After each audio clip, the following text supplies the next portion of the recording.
bitch. Doing this motherfucker up. It's dedicated to them gangsta ass niggas. Know what I'm talking about? What's up, homie? Shit, keep that shit real. Gangsta, gangsta, keepin' shit so real.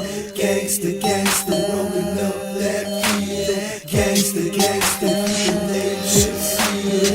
Gangsta, gangsta, Tell y'all something. You know, blue kids, I got a strap and we down to get it on. Keeping in mind that we always down the bone. Keep myself on the toes, no key.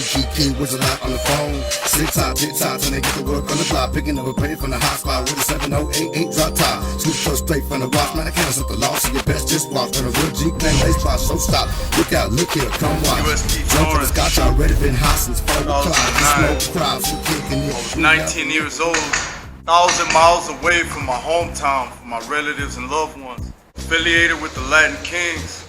I had landed on A dorm, is what I believe it was. I get there and they sell me up with the Sureño from Cali. His name was Fox. So he's lacing me up on how everything operates in there, just breaking down the joint for me. In Usp Florence, it's like there was a whole lot of lockdowns. You know, they were always locking the compound down because of a stabbing or an assault, you know. So every time that we would come off lockdown, everybody knew that, hey, you better stack up on your canteen, on your commissary, on whatever it is you gotta do, you better do that ASAP, because when you're in the joint, like I was in those days, you're gonna spend your time on lockdown most of the time. So out of my whole duration in Usp Florence, I'd say I stayed, you know, inside my cell on lockdown about 70% of the time. The other 30% was actually on the yard. Now, seeing as I was affiliated with the Latin Kings, we had ties with the Vice Lords. We actually had a treaty with the GDs. So it was basically a whole lot of Chicago cards that had, you know, basically tied flags, and that's how we were rocking in there. So there was this one time I can specifically remember. So you got all the Mexicans in one room watching their TV, you got the blacks and the others watching their TV, and you got the whites watching their shit. Alright, so I always kicked it with the Mexicans, you know what I mean? Because naturally I'm gonna, you know, I'm gonna cling to my raza, to my peoples, to my gente. So I'm in the TV room with the Spanish, con todos los mexicanos, la raza, and everything's going good, you know. We're in and out of lockdown, but every time it's opening, I'm going to the Mexican TV room, right? And everything's good, there's no problems. La Letra de Texas, you know what I'm saying, was holding it down for the Texas card. That's who was holding the compound. You didn't find any cuerno or any cuetes, you know, there was like one cuete there. And los demás, it was all Letra, homie, from Texas though. You know, and so they had the Texas card. And since I'm from Laredo, Texas, you know, La Letra naturally, you know what I'm saying, was already like showing me some love, if you would. Even though I let them know off the jump that I'm a Latin King, you know, they were still showing me love because of where I was from. I'm with the Sureño in his cell, Sureño Fox, you know, and I'd say I lasted with him about a month or so. After that, after the compound was back up and running and I witnessed that first murder, they actually locked it down again for a couple of weeks. As soon as that popped off and they opened, you know, there was one of the Texas merecidos that was there in the tank. You know, he actually approached me and was like, hey man, you know what I'm saying, even though you were Latin King, you know, there's no Latin Kings on the tank, and you know, you're from Texas, so we're gonna go ahead and bring you to our side. Because the Sureños, they only accept Sureños and people from Cali, from West Coast. I was like, all right, man, but if that's how it is, that's how it is. You know what I'm saying? So este merecido actually let me stay in his cell. So I'm in his cell, and you know what I mean, I don't recall exactly how long we were in the cell, but it was a few months, you know. And through the few months, I go to the chow hall. I'm doing my life on the penitentiary the way life is supposed to be ran. But my cell is merecido, I'm a Latin King, you know. And while I'm in there with him, you know what I'm saying, he's as cool as can possibly be. Me and him, you know what I'm saying, I showed him that respect. He was a real respectable guy. So he's lacing me down, you know, telling me stories of how long he's been down. He had actually been down 20 years already, serving a 40-year sentence out of Victoria, Texas. So we're going into, you know what I mean, doing our thing there. He's telling me stories. At nighttime, we're actually listening to a talk show radio called Coast to Coast with George Norrie. You know, and they talked about anything and everything on that show, and we would always get into debates, you know, and have conversation about that. Like, and I'm not even gonna tell y'all exactly where the stash spot was at or anything, but it was somewhere you never imagined, you know what I mean? And he kept all these knives on there. He didn't offer me any of the knives, but, you know, he trusted me enough to be sharpening his knives and you know what I mean, like maintaining the knives, you know, and putting them back in the stash spot. He trusted me enough to show me where the stash spot, without showing me, just by me being in the cell with him and him doing his thing, you know. And those private matters that I'm not even gonna let y'all know where the shanks were hidden or anything. But when I saw where he had them hidden, I was like, damn, I would have never thought you could have stashed something like that in there, you know what I mean? It was like mind-blowing, really. I was like, wow, you can stash knives damn near anywhere, shit. So it's a place where, you know what I mean, nobody would even think of. And so he's lacing me up on game. A cell pops open, and it's one of their cells. It's empty, so he puts me in there. He's like, hey man, can you go hold that cell down for us? You know what I mean? So I'm like, yeah, I bet, it's whatever. So I go to that cell, I'm holding it down, and he's like, look man, you holding it down for us? One of my carnales comes, you're gonna have to let him get that bottom bunk. I was like, no problem, you know what I'm saying? It's y'all shit. You know, remind you, I'm 19 years old, man. Never been in prison in my life except TYC, the youth prison. You know, I'm in a federal maximum security prison 1,000 miles from my hometown. I'm not just about to start flexing on anybody, especially La Mafia, ¿sí me entiendes? La Letra, man, they didn't have no prospects or none of that shit. It was straight merecido, homie. Like, you know what I'm saying? I could throw names out there all day, but out of respect for La Letra, I'm not finna do that. You know, so I'm holding the cell down, and sure enough, one of his carnales gets there, so I go ahead and let him have the bottom bunk, and I jump my ass up to the top bunk, right? So I'm in the top bunk, and as soon as he stepped in, you know, he started regulating, you know, laying laws down in the cell, letting me know how it was, and he's like, look, man, you know what I'm saying, the first time I have any issues with you, you know what I'm saying, you're gonna have to bounce, you know what I mean? This guy was not like the previous merecido that I was with. This guy rolled a whole nother way, you know, and I tried to be as cool and respectful with him as I possibly could, you know, but it's like this guy, any tiny little thing would set him off, man. You know, if there was a little dot on the sink or on the toilet, you know, this dude would trip, you know what I mean? Like, hey, ¿qué onda con ese jale, homeboy? What's up with this shit? And I go, it'd be like a tiny little dot. So I clean it up, you know what I mean? All right, I Spence, homeboy. No, ain't no disrespect, doggy. So we went through a few months together like that. But before that, it's like at night, I think it was like the first couple of nights, everything was cool. On the third night, he woke me up. He's like, hey, homie, you're snoring. ¿Para qué ese jale? All right, I Spence, boom. So I go back and I'm asleep again, you know. The next day, you know, everything's going good, life as usual on the prison. And I go to sleep, and he bangs on my bunk again. And he wakes me up. He's like, hey, homeboy, you're snoring again. He's like, watch este jale, Holmes. It's going to be the last time I warn you to stop snoring, bro. You ain't going to get another warning.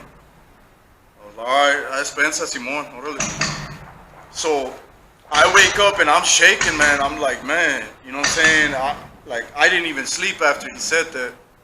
You know, so I go back to the compound and I tell my carnales what went down, and they're like, hey, here you go. They passed me a banger, you know, a wooden banger. So I put that away. I was like, what listen, one. He's like, look, man, if you're going to have to do what you got to do. If it's a life and death situation, King, you're going to have to defend yourself. You know what I'm talking about? We're not going to tell you not to handle your business. You know, but I just wanted to check with them first because, mind you, there's 5 land kings on the whole yard, and I'm one of them, you know. in a ranch with like 500-600 inmates, you know, and the Latin Kings had barely started letting us walk the compound. Before that, there was no kings on the compound, you know what I mean? So it was something new that they had just started implementing. I was actually one of the first 5 Latin Kings to step foot on Florence USP. So when I'm in there,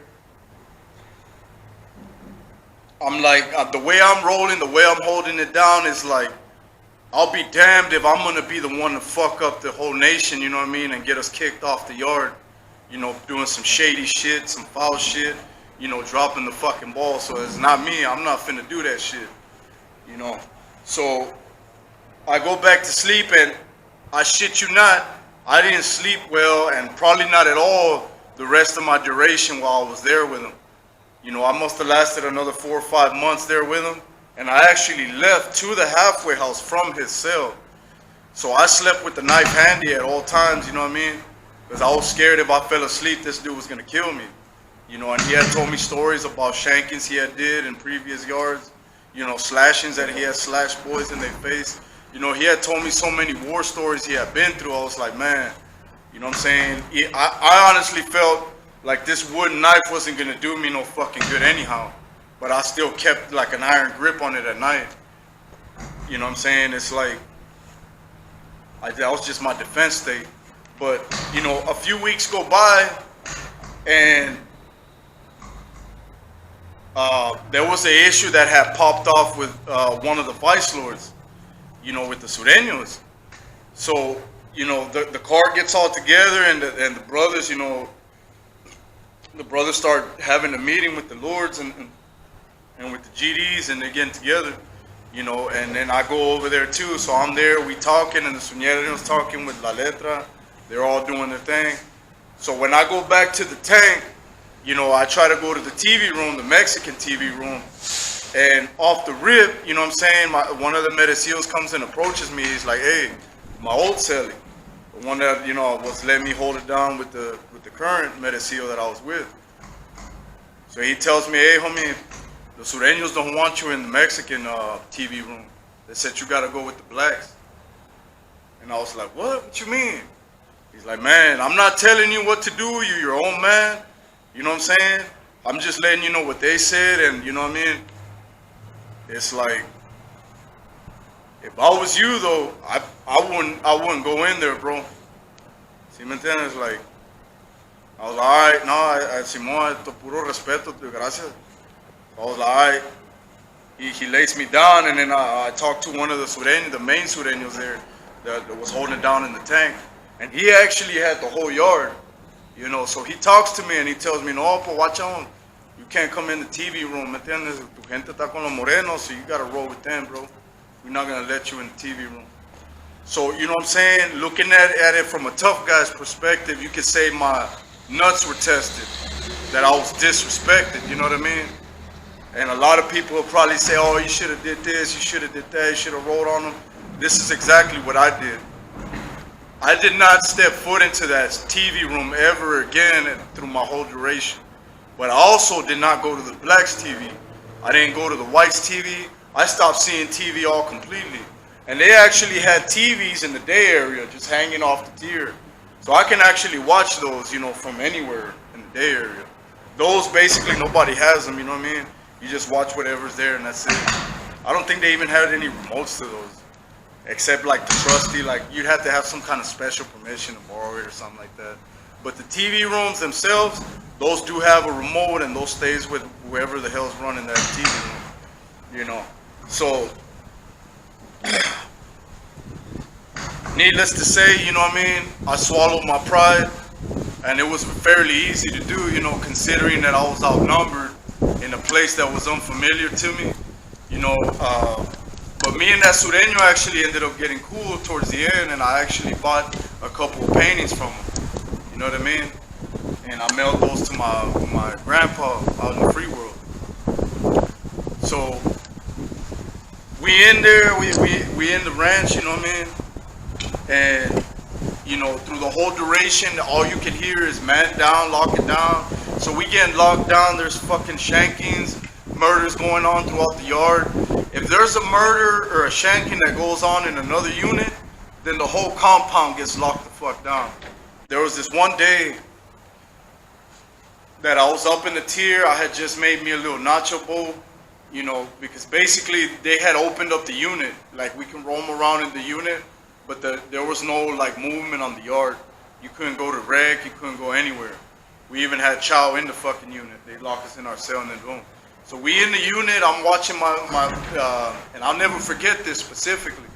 I was watching the movie White Chicks. You know, I had just made my little nacho bowl. I had my little Dr. Pepper soda can. You know, I'm in there chilling on the top of the tier.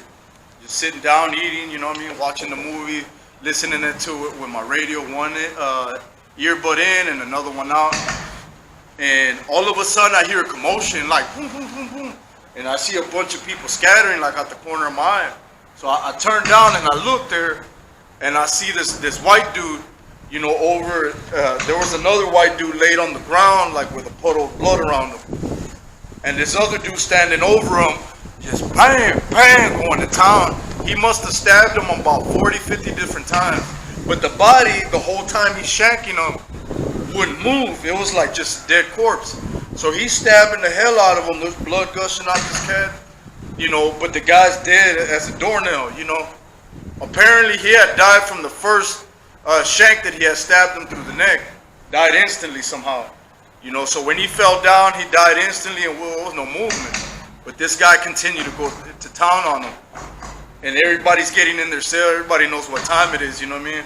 So I get in my cell ASAP. I get my chair, I get all my shit. I'm watching through the window though, you know. And then that's when I seen like the CO like he called for backup. And he's standing there, the COs rush in and he throws the knife down, he gets on his knees, you know what I mean? And that's it. They lock him up, they take him away. And my cellie at that time, he was out and about like as the trustee for the unit, you know, doing things for the CO. So he comes back and he's like, man, what happened? I was like, man, you laid this boy out, you know what I mean? Dead. I see more. And I shit you not, for the next 2 weeks, he didn't speak a word to me, my cellie. And honestly, I tried to say stuff, but it's like I didn't even feel like talking. And this is gonna sound crazy, but my experience with death on a prison yard is all conversation ceases. All the funny games and all the, you know, jibber jabber, all the convo, all the fun times, all the good times, they go out the window, man. And this is basically without even having like an agreement on this. Everybody naturally just starts mourning the death of this inmate, you know, by silence. There's just, you know what I mean, you can smell the death in the air, you can feel it. You know, it's kind of like the spirit, you know what I mean, the spirit of this man is haunting the place now. It's kind of how it feels. Like straight up, homie, that's exactly what it felt like. So, you know, what they start doing is they start interrogating one by one. They go through all the cells, you know, taking them out and putting them in a private room to ask questions. You know, my cellie says, yeah, that's mandatory. They're just going to ask you what you saw. You know what I mean? You just don't tell them shit like usual, you know the drill. So, you know, my cellie goes and I'm waiting. They come back for me. They take me. You know, they sit me down. They're like, well, what did you see? I was like, I didn't see nothing. Where were you? I said, I was in my cell. Well, why does the camera show you on the top tier? I was like, well, I was in the top tier, but I went in when I heard, you know, the commotion.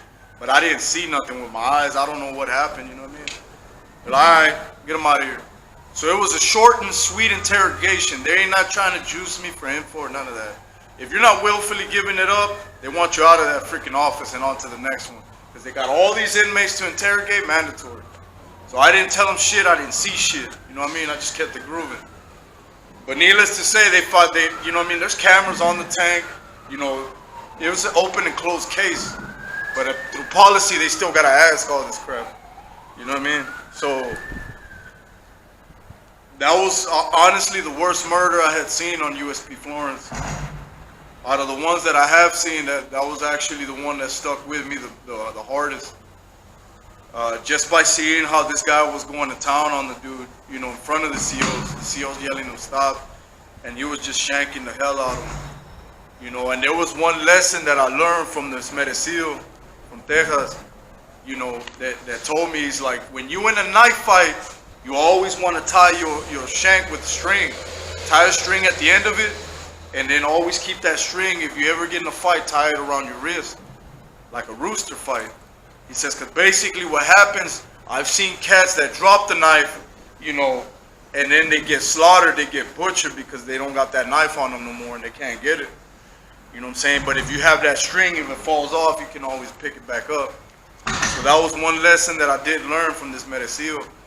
And I just want to give my respects, you know, to all La Letra de Texas, you know, every last one of y'all, all los merecidos. I want to thank y'all, you know, for accepting me like one of your own inside of Usp Florence, you know, and showing me that love, you know. Y'all didn't have to do that, but it's something that, you know what I'm saying, forever I'm always going to be grateful for that, you know. And not to mention that my pops runs with y'all people, you know what I mean, but it's nothing but love and respect to all my famas de Texas.